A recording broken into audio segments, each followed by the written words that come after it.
Ms. Vignola. We'll go now, Mr. Johns, for 2.5 minutes. Well, thank you. And thank you both for the important work that you're doing. It's very much valued. Now, I mean, I'm really excited about building capacity in Canada and the national shipbuilding strategy and the implementation of it. And but I always want to make sure that we're being environmentally and socially responsible. In my riding, a big issue right now is around shipbreaking.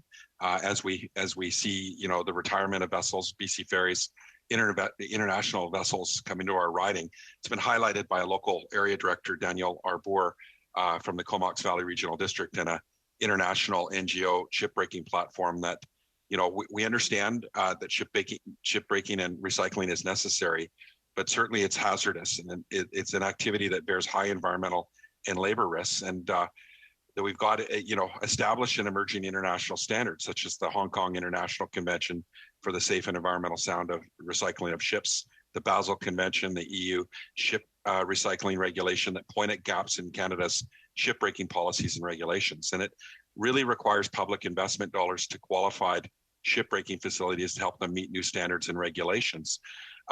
In your work, did you cost out the retirement of the Louis Saint Laurent and also the vessels that we're going to be building? Is that built into the cost to ensure that we're, at the end of life of these vessels, that we're shipbreaking in an environmentally and sustainable and responsible way and meeting international standards?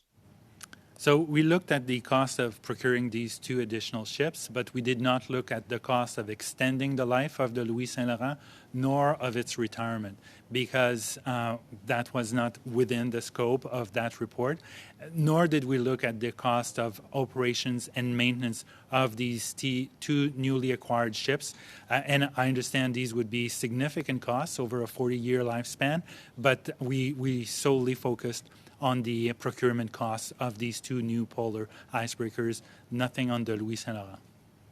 Do you believe that they should be baked in, at least the retirement costs in these vessels, so that, we're not leaving them to future generations and not costing them out and being irresponsible? I mean, we want to develop and build capacity and build more ships here at home domestically, but this is something that I believe is falling under the radar. I don't disagree with you at all that these costs, these things have to be retired responsibly.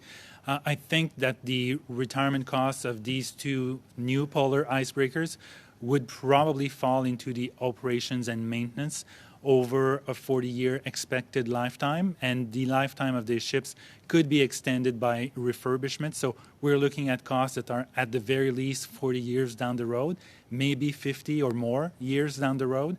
But clearly, when the decision is made to acquire new ships, the government should take these into account, the fact that these will have to be retired properly, dismantled properly to ensure they don't pose an environmental hazard.